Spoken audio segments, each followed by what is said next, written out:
She expected punishment. The Vulpine slave wasn't ready for what I offered instead. The summons. Sarah's heart hammered against her ribs as she approached Magistrate Ashford's study, her footsteps silent on the polished marble floors of the estate. The shattered remains of the dynasty vase still haunted her thoughts, 300 years old, worth more than a dozen servitude contracts. She'd been reaching for a volume on the highest shelf when her tail had swept the pedestal. The crash had echoed through the halls like a death knell. Now she knelt before his heavy oak door, ears pressed flat against her skull, amber eyes fixed on the floor. Her midnight fur seemed to absorb the lamplight, making her want to disappear entirely. When the door opened, she entered with her head bowed low, tail wrapped so tightly around her legs it hurt. "Sarah Night Whisper." Lucian's voice was measured, neutral. She flinched anyway. "Yes, Magistrate, I accept whatever punishment. What were you reading?" The question caught her completely off guard. Her ears twitched forward in confusion before she could stop them. "Magistrate? When you broke the vase, you were reaching for something. Which book?" Sarah's mind raced, searching for the trap in this line of questioning. The collected dialogues of Master Chen, Magistrate, but I shouldn't have been—" "You read classical philosophy?" Lucian leaned forward in his chair, and Sarah braced for the blow. Instead, his expression showed genuine curiosity. "What do you make of his argument about the nature of justice?" Sarah's breath caught. No one had asked her opinion on anything ever. The binding scroll that governed her service had been signed when she was barely grown, her scholarly ambitions crushed beneath the weight of conquest debts her family owed. I believe he confuses justice with order, Magistrate," she whispered, still not daring to look up. "They are not the same thing." "Interesting." Lucian stood, and Sarah heard him move closer. She tensed, waiting. "Look at me, Sarah." It was a command, and she had no choice but to obey. When her amber eyes finally met his gray ones, she found no anger there, only an intensity that unsettled her more than fury ever could. "The vase can be replaced," he said quietly, "but I want to understand something. How does someone with your obvious intelligence end up dusting shelves?" The question was so unexpected, so dangerous in what it implied, that Sarah felt tears prick her eyes. She looked away quickly.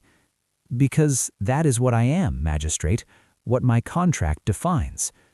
"What if," Lucian said carefully, "I told you I disagree with that definition?" Sarah's tail tightened further around her legs. This had to be a test, some new, cruel game the masters played. Yet something in his voice made her whisper, "Then I would say you are a dangerous man to know, Magistrate." For the first time, Lucian smiled. "Perhaps we both are." The unexpected offer. Over the next week, Sarah found her duties shifting in ways that left her constantly off balance.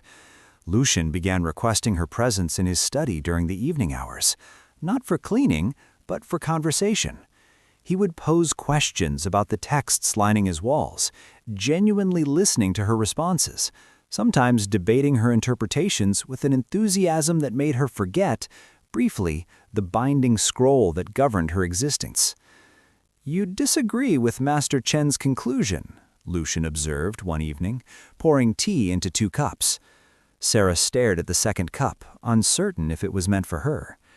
"It's not my place to—" "Sarah," his voice was gentle but firm, "drink the tea, answer the question."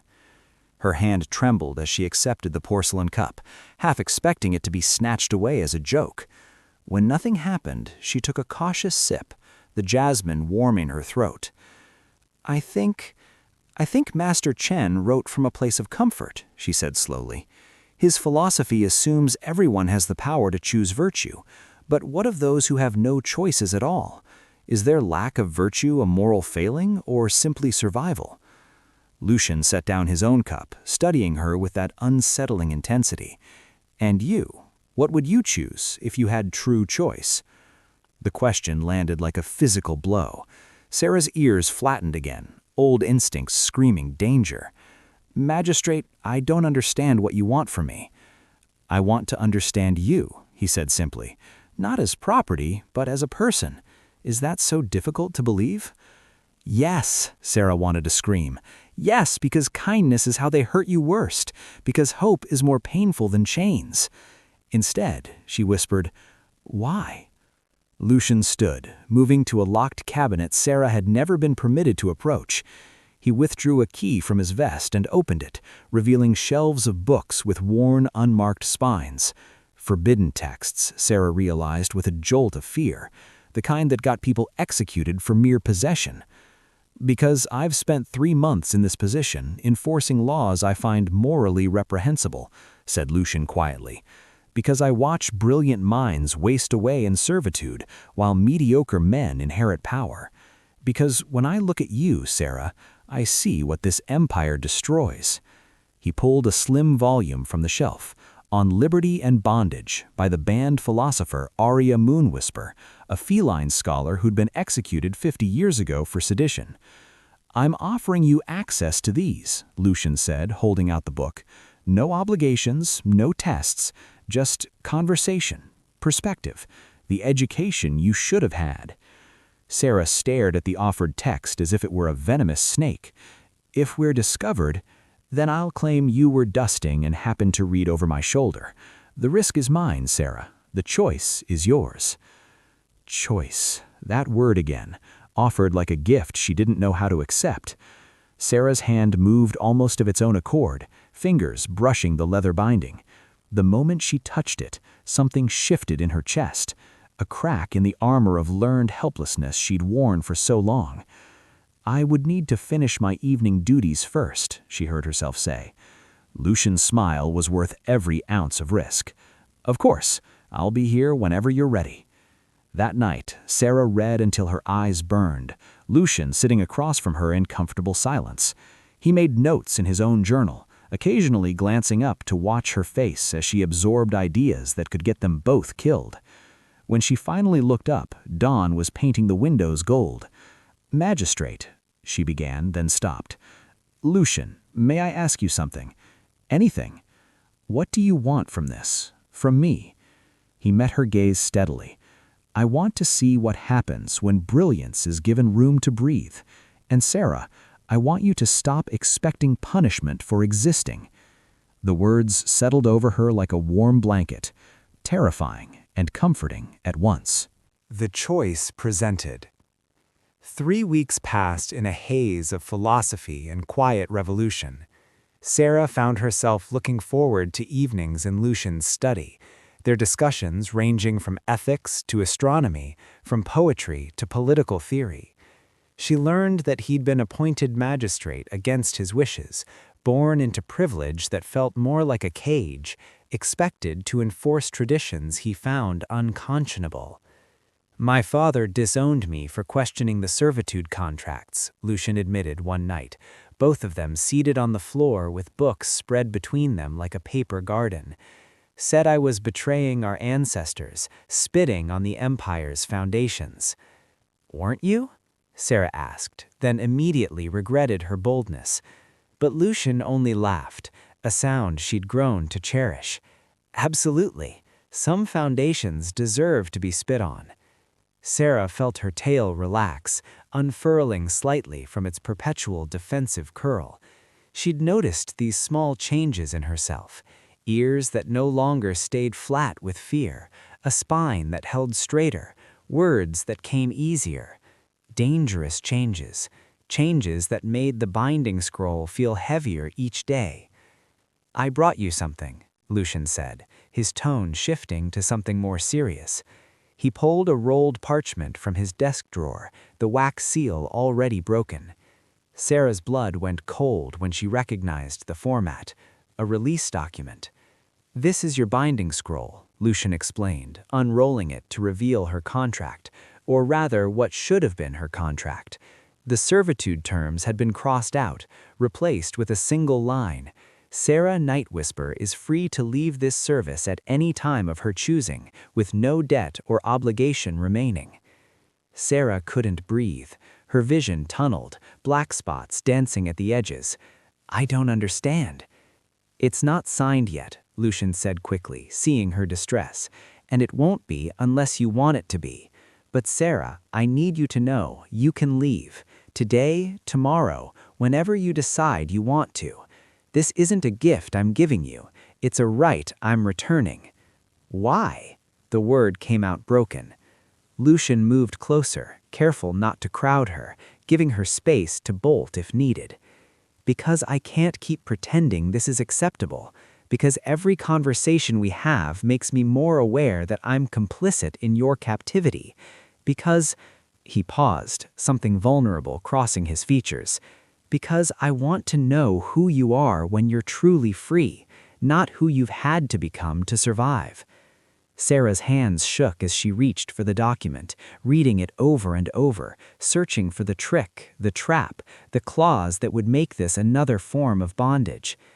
If I leave, she said slowly, where would I go? My family's debts? Were paid off 2 weeks ago, anonymously, through a merchant intermediary. Lucian's eyes held hers.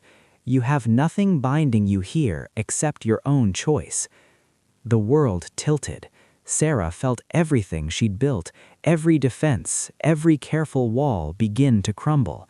And beneath it, something terrifying. Hope. I'm afraid, she whispered.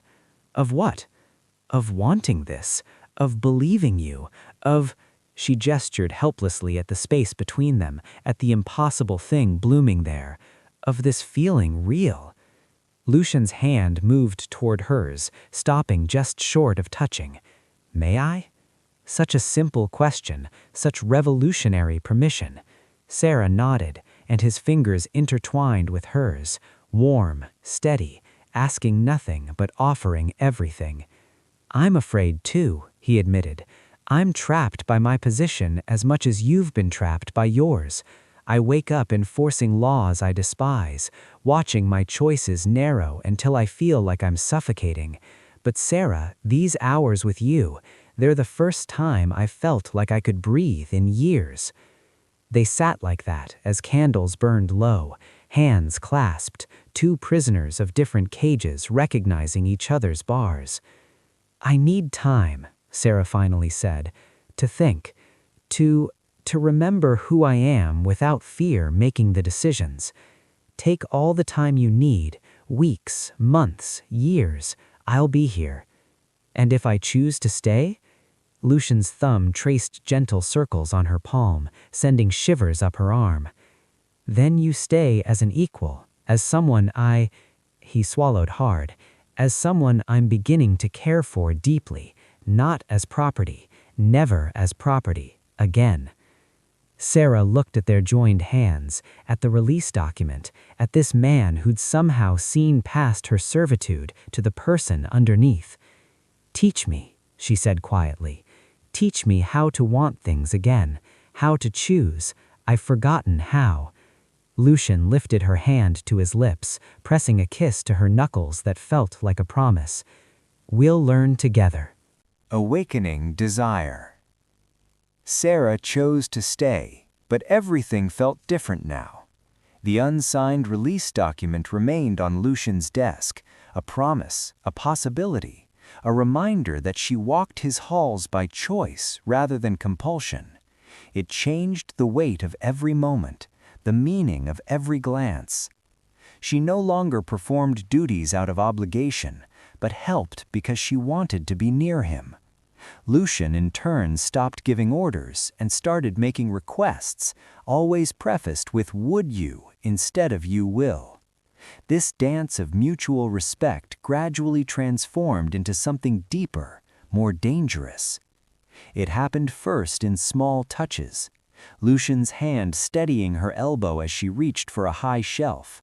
Sarah's fingers brushing his as she poured evening tea. Each contact lasted a heartbeat longer than necessary, charged with unspoken longing. "You're staring," Sarah said one evening, catching him watching her read by lamplight. "I'm admiring," Lucian corrected, moving to sit beside her on the window seat. "There's a difference." Sarah's pulse quickened at his proximity. "Is there?" Admiring requires permission, appreciation of something freely given, not taken. His hand rested on the cushion between them, close enough that she could feel its warmth. "May I touch your hair?" The question made her breath catch. No one had ever asked before. Her ears swiveled toward him, curious, cautious. "Yes," she whispered. Lucian's fingers were gentle as they traced the edge of her ear, following the soft fur down to where it met her skull. Sarah's eyes fluttered closed, a small sound escaping her throat, something between a purr and a sigh. "You're beautiful," he murmured. "I hope you know that, not as decoration or possession, but as yourself. Sarah Night Whisper, scholar, philosopher, woman who challenges every argument I make and makes me better for it." Sarah turned to face him fully, their faces inches apart. "I never thought," she struggled for words, "I never thought I could want someone like this. Wanting always felt like weakness, like giving them another way to hurt you. And now? Now, I think, maybe wanting can be strength when it's shared equally." The distance between them dissolved. Their first kiss was tentative, a question asked and answered. Sarah's hands found his shoulders, steadying herself as years of buried longing surfaced. Lucian's palm cupped her cheek, thumb stroking gently, letting her set the pace. When they finally pulled apart, Sarah was trembling. "I don't know how to do this. Intimacy without obligation. I've only known, we'll learn together. Your pace, your comfort, your desires, always." Over the following nights, they explored this new territory with careful honesty. Sarah discovered that she could say stop and be heard, that more was a word she was allowed to speak. Lucian showed her that patience could be its own form of devotion, that her pleasure mattered as much as his own. One evening, as they lay together on the study floor, surrounded by scattered books, Sarah traced the line of his jaw with one finger. "Ask me something," she said. "What do you want, Sarah, right now, in this moment?" The question still felt foreign, but she was learning its language. "I want you closer. I want to feel safe and desired at once. I want—" she paused, gathering courage. "I want to choose you completely, not because I should, but because every part of me wants to." Lucian's response was to gather her close, kissing her with a tenderness that made tears prick her eyes. They moved together slowly, each touch a conversation, each sigh a revelation. Sarah learned her own body's capacity for joy, discovered that vulnerability shared could be powerful rather than dangerous. Afterwards, wrapped in blankets and each other, Lucian pressed his forehead to hers. "Thank you," he whispered. "For what?" "For trusting me with this, with you. I know how much courage that took." Sarah's tail curled around his wrist, a gesture of affection she'd never allowed herself before. "Thank you for teaching me that I'm worth trusting." Choosing herself, choosing love. The morning light found Sarah standing before Lucian's desk, the release document in her hands. She'd read it 100 times over the past months, memorizing every word, every legal phrase that spelled freedom. Lucian entered carrying breakfast, stopping when he saw her. "Sarah?" "I want to sign it," she said, her voice steady. "Not to leave, to stay. But I need to know I'm staying as a free woman, not as someone who never tested whether she could go." Understanding dawned in Lucian's eyes. He set down the tray, produced a pen, and held it out to her. "Then sign it. Claim yourself first." Sarah's hand didn't shake as she wrote her name in flowing script at the bottom of the document. The moment the ink dried, something fundamental shifted in her chest, a lock opening, a door swinging wide. "I choose to stay," she said, looking up at him. "Not because you've been kind, though you have, not from gratitude or obligation. I stay because when I imagine my future, every version of it that makes me happy includes you. I stay because I love you, Lucian Ashford, and that love is mine to give freely." Lucian crossed the distance between them in 2 strides, pulling her into an embrace that lifted her feet from the floor. "I love you too. God, Sarah, I've loved you since that first night when you argued philosophy with me instead of cowering. I've loved watching you remember who you are, seeing you bloom into yourself." Their kiss was different now, deeper, freer, unbound by any shadow of servitude. Sarah wrapped herself around him, tail curling with contentment, every barrier finally dissolved. "Make love to me," she whispered against his lips, "not as magistrate and servant, not as savior and saved, as equals, as partners, as 2 people who chose each other." Lucian carried her to his chambers, laying her gently on sheets that smelled of sunlight and cedar. They undressed each other slowly, savoring each revelation of skin, each whispered confession of desire. Sarah found herself bold in ways she'd never imagined, voicing wants she'd learned to trust he would honor. Their intimacy was unhurried, exploratory, punctuated by laughter and sighs and moments of profound connection. Lucian followed Sarah's lead, responding to her touch, her sounds, finding joy in her pleasure. Sarah discovered that freedom tasted like trust, that choosing someone felt entirely different from being claimed by them. Here she guided his hand, teaching him her preferences, reveling in the power of directing her own satisfaction. Yes, like that. Don't stop. Lucian watched her face as she came undone, seeing her not through the lens of ownership, but through genuine love and admiration. Afterward, they lay tangled together, Sarah's purr rumbling contentedly against his chest. "What happens now?" she asked drowsily. "Now we build something new," Lucian said, fingers combing through her hair. "Maybe we work to change unjust laws. Maybe we create a sanctuary for others like you. Maybe we just live quietly and love each other well. Whatever we choose together." Sarah propped herself up on one elbow, amber eyes meeting his gray ones with newfound confidence. "I have ideas about reforming the servitude contracts, creating education programs for beast folk, establishing legal protections." "Of course you do," Lucian laughed, pulling her down for another kiss. "My brilliant, revolutionary love. Tell me everything." They talked until dawn painted the windows gold, planning futures both personal and political, building dreams on the foundation of equality and respect. Sarah signed more documents that day, not binding scrolls, but partnership agreements, proposals for legal reforms, letters to sympathetic council members. Months later, as the first servitude contract reforms passed into law, Sarah stood beside Lucian at the magistrate's podium, not behind him as property, but beside him as partner and equal advocate. Her voice rang clear as she addressed the assembly, no longer afraid to be brilliant, to be heard, to be herself. That night, in the privacy of their shared chambers, Lucian traced the line of her spine as she read legal briefs, still amazed by his fortune. "Do you ever regret it, staying with someone so thoroughly embedded in the system you're trying to dismantle?" Sarah set aside her documents, turning to face him with a smile that held both wisdom and mischief. "I stayed because you were willing to be dismantled too, because you saw the bars of your own cage and worked to break them alongside mine. That's not compromise, Lucian. That's partnership." "I love you," he said simply.